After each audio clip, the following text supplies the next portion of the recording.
Mais quelle année incroyable, mes amis! Qu'est-ce que je vous avais dit en début d'année? 2021 va être une année incroyable pour l'hardware. Après, incroyablement quoi? Je l'avais pas précisé, mais là, on est plutôt dans l'incroyablement ridicule. Entre les manques de stock au départ qui maintenant n'existent plus, mais du coup qui ont laissé place à des prix exorbitants, et on parle beaucoup du prix des cartes graphiques et du manque de stock, mais est-ce qu'on parle du prix des cartes mères? Avant, c'était possible d'avoir des cartes mères qui, à leur sortie, coûtait entre 70 et 80 € pour les moins chers, pour les entrées de gamme. Et aujourd'hui, pour avoir quelque chose de correct, il faut compter entre 120 et 140 € dans les nouvelles cartes mères. Et puis les processeurs, faut quand même qu'on en parle un petit peu. Parce que oui, c'est vrai qu'on peut trouver certains processeurs dans l'entrée de gamme qui sont pas forcément chers, avec lesquels il y a moyen de déjà bien s'éclater, mais quand on regarde bien, les prix commencent un petit peu de nouveau à s'envoler. Et ça, c'est pas vraiment la faute du manque de stock, c'est un petit peu votre faute, enfin c'est un petit peu notre faute à tous. Je rappelle, avant Intel, c'était quand même assez cher, il faut le dire, et puis on avait le petit concurrent à côté AMD, qui valait moins cher, mais qui était pas forcément terrible à côté. Je parle vraiment pas des derniers procs de chez AMD qui sont sortis, ni ceux de l'an dernier, voilà. Ils sont tous excellents depuis un bon moment, mais je parle vraiment à l'ancienne. Donc Intel était au sommet et donc conservait leur prix haut,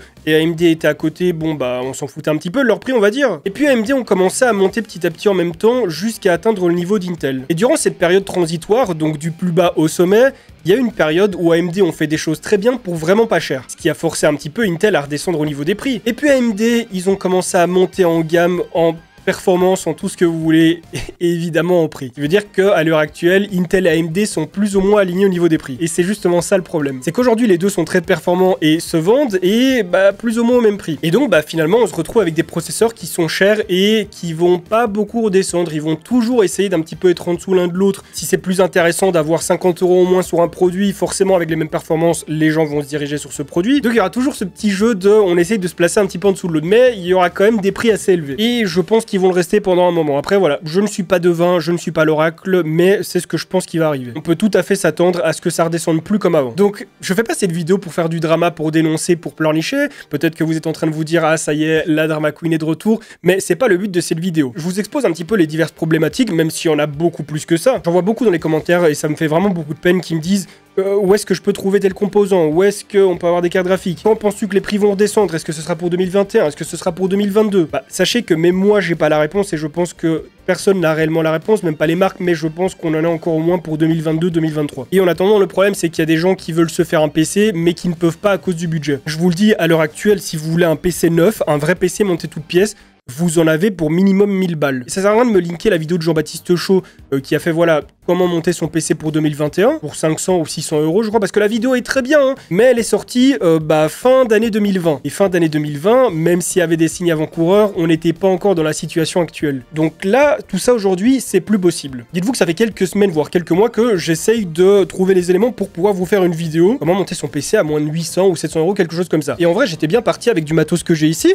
D'abord, j'avais pensé au 11400F, parce que voilà, je vous avais présenté ce proc en vidéo, il est terrible et il est pas cher du tout. Et pour la carte mère, j'avais pensé à une B560 Tomahawk de chez MSI qu'on m'avait également envoyé. Ou même d'autres B560 qui valent pas super cher. Ce sont des cartes mères qui ne valent pas non plus la peau des fesses. Donc là, combo carte mère plus processeur, on aurait été aux alentours des 320-350 €, ce qui reste raisonnable. Et après, pour le reste, un petit refroidissement, un petit SSD ou un petit HDD, un petit boîtier, il y en a pour pas spécialement cher. Mais le problème, c'est que dès qu'on parle de la carte graphique, mes amis, là aujourd'hui avec ces 600 balles, on arrive sur des configs qui valent entre 900 et 1000 € vraiment pour le truc le plus bas de gamme possible. Et c'est ça le problème, et du coup c'est un petit peu ce qu'il faut fuir, sauf si vous en avez les moyens bien sûr. Par exemple les Founders, on peut encore les trouver au prix annoncé par Nvidia qui sont corrects, mais les customs, vous avez vu les prix mes amis, c'est incroyablement dégueulasse, c'est ignoble de faire ça. Donc on va essayer de trouver des solutions dans cette vidéo. Moi j'ai déjà quelques petites idées, mais rien de miracle, hein, rien de magique évidemment. Mais avant ça, j'ai envie de vous montrer quelque chose quand même que je regarde depuis quelques jours, parce que la situation pour l'hardware, elle est vraiment incroyable. Ne pensez pas que je me fous de votre gueule en vous disant ça ou que je joue sur les mots. Enfin, peut-être un petit peu, je joue un peu sur les mots, oui. La situation financière pour l'hardware et tout ce qui va avec est vraiment incroyable. Et quand je parle d'hardware, je parle pas de vous et moi. Nous, on n'est pas l'hardware, nous, on est les consommateurs de l'hardware. Pour nous, la situation, elle craint vraiment. Mais pour le marché de l'hardware, elle est vraiment phénoménale pour certains. Ce que je fais généralement pour un petit peu rigoler par rapport à ça, c'est de voir comment se portent les marques en bourse. Quand une marque fonctionne bien en bourse, ça veut dire que les choses vont bien pour elle, qu'il y a de plus en plus d'actionnaires. Donc forcément, ça veut dire qu'elle fonctionne bien, qu'elle vend vend bien. On va tout d'abord commencer par aller voir les piliers de l'hardware, vraiment les marques qui sont au point central de tout ce qu'on met dans nos PC. Si on commence par AMD par exemple, et que voilà, on regarde tout son parcours depuis son entrée en bourse, on peut voir qu'il y a eu des hauts, qu'il y a eu des bas, mais on peut surtout voir que en approchant les années 2020-2021, c'est devenu vraiment incroyable. On va se rapprocher un petit peu plus, on va regarder les 5 dernières années, parce qu'il serait un petit peu hypocrite de dire qu'il s'agit que de 2021. On peut voir qu'en 2020, la marque a déjà vachement bien monté en bourse. Ça, on l'explique par le fait que voilà,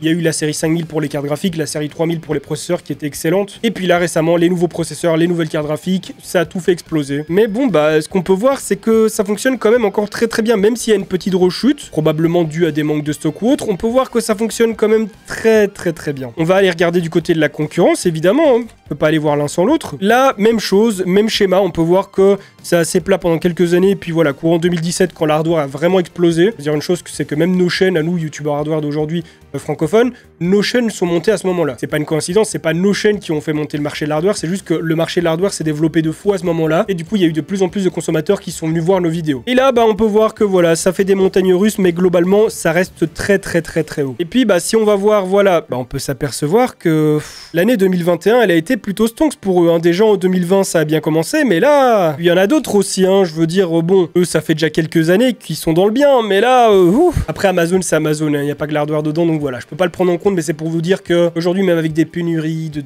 tout ce que vous voulez, des hausses de prix, tout va très bien pour ces industries-là, même vraiment très très très bien. Donc, qu'est-ce qu'il pourrait y avoir comme solution pour nous aider un petit peu, on va dire, à déjà s'installer une config, à se la préparer, qui pourrait un petit peu nous aider à patienter. Parce qu'en vrai, aujourd'hui, la seule solution pour avoir une config, enfin la seule solution, il en existe 3. Soit vous payez très cher, vous êtes aisé, vous n'avez pas de problème avec ça, donc vous payez et basta, vous aurez votre config très rapidement, je peux vous l'assurer. Soit bah, vous prenez quelque chose de différent, on va aller voir les APU, on va aller voir les PC portables, on va aller voir le marché de l'occasion. Et il y a la troisième solution qui est bah, d'avoir des opportunités, enfin d'être pistonné ou d'être dans le milieu. Moi, par exemple, j'ai énormément de chance de recevoir du matériel directement des marques. Ça, je pourrais jamais le nier. On va tout d'abord aller voir un petit peu les prix au niveau du marché de l'occasion, même si il faut faire très attention aujourd'hui au niveau du marché de l'occasion, parce que le nombre d'arnaques qu'on peut y trouver, c'est incroyable. Ici, voilà, qu'avons-nous? Une petite RTX 3080 Founders, 1800 €, sachant que son prix, voilà, de base, c'était 720 €. Hein. Ici, Asus ROG Strix RTX 3080 blanc, 1100 €. C'est un peu plus raisonnable, mais c'est bizarre qu'il n'y ait pas de photo de la carte graphique. C'est que des images trouvées sur internet, état neuf. Le vendeur vous communiquera les modalités de livraison qu'il a choisi. Bon, ça pue un petit peu l'arnaque. Allez, une petite Supreme X neuve, scellée à 1800 €. Encore une petite 3080 Founders neuve. Oh là là là, 2100 €, on fait mieux. Attendez, y'a pas un truc plus petit, genre une 3060 ou quoi? Voilà, EVGA 3060. 750 €. Ce n'est que le prix de la 3080 Founders. On peut même pousser le vice, aller voir une carte graphique encore plus basse. Une petite Asus 1070, voilà, 475 €. On va se barrer de Le Bon Coin parce que comme vous pouvez le voir, il y a que des putains d'escroqueries. On peut aller voir aussi sur le site des French Hardware, FRPC, qui en soi est un bon site, mais ça va être encore pire que Le Bon Coin parce que là, les gens savent très bien ce qu'ils vendent. Une petite 5700 XT, encore une fois, c'est pas comme si on était sur une carte graphique qui a quoi, 3-4 ans, qui en plus est d'occasion et qui vaut là 550 €. Pareil, ici, une Vega 64, 620 €. RX 6800 d'occasion, 950 €. 6700 XT, 850 €. Une petite 1080 Gaming X, 500 €. C'est pas grave, c'est aussi une carte qui a 4 ans. Et vous savez, c'est quoi le problème? C'est que les gens vont se dire, aujourd'hui, il n'y a rien d'autre, donc c'est mieux que rien. Et du coup, vont possiblement acheter ce genre de conneries pour un prix exorbitant. Une 1080, c'est bien, hein, ça fait encore vachement le taf, hein, même la 1050 Ti, c'est vachement bien, mais pas à ce prix-là. Donc vous voyez, même le marché de l'occasion, il est très compliqué, surtout quand les gens, ils savent ce qu'ils vendent. Il y a moyen de trouver des bonnes occasions, mais faut vraiment chercher de ouf et être à l'affût. Parce que dites-vous que si vous trouvez cette bonne occasion, il y a peut-être 100 personnes qui sont en train de regarder la même que vous en même temps, donc faut vraiment y aller au taquet. On va pas regarder du côté de marché de l'occasion, on va regarder si dans le marché neuf, s'il existe une solution qui nous permettrait de ne pas passer par une carte graphique. Et vous allez me dire, ouais, mais si on passe pas par une carte graphique, on peut pas jouer. Et bah c'est faux parce qu'il y a une autre solution qui s'appelle les APU. Ce sont en fait des CPU, donc des processeurs qui contiennent un chipset graphique qui est suffisamment puissant pour lancer et faire tourner des jeux. Évidemment, c'est pas avec ce type de produit que vous allez jouer en 4K, 300 FPS en ultra, voilà. Ça reste quand même assez limité, mais je veux dire, pour le moment, si vous êtes vraiment super pressé, c'est mieux que rien. Il en existe plusieurs, je pense que le plus puissant à ce jour, c'est le Ryzen 4750G de chez AMD. Le problème, c'est que pour mettre la main dessus, c'est vraiment galère, c'est pas quelque chose qui se trouve facilement. Il existe également le Ryzen 5 4650G, qui est juste un petit peu en dessous. Lui, il y a moyen de le trouver sur quelques sites, mais très souvent, on va le trouver dans des PC déjà montés. Et point assez important à retenir avec les APU, c'est qu'il vous faut de la RAM en dual channel pour que ça fonctionne correctement, et si possible avec des fréquences élevées. Après, il en existe un autre, le 3400 700G, qui lui est moins puissant, mais qui permet quand même de faire des choses pas mal. En gros, ça c'est une des solutions qui vous permettrait de jouer à certains jeux avec des performances acceptables, on va dire, en attendant la fin de toute cette misère. C'est évidemment pas la solution au problème, c'est pas ça qui va vous donner l'équivalence, mais en vrai, il n'y a pas vraiment d'équivalence. Et comme d'habitude, je vous balance le lien affilié Amazon dans la description. On a une deuxième solution qui est pas forcément celle que je préfère le plus parce que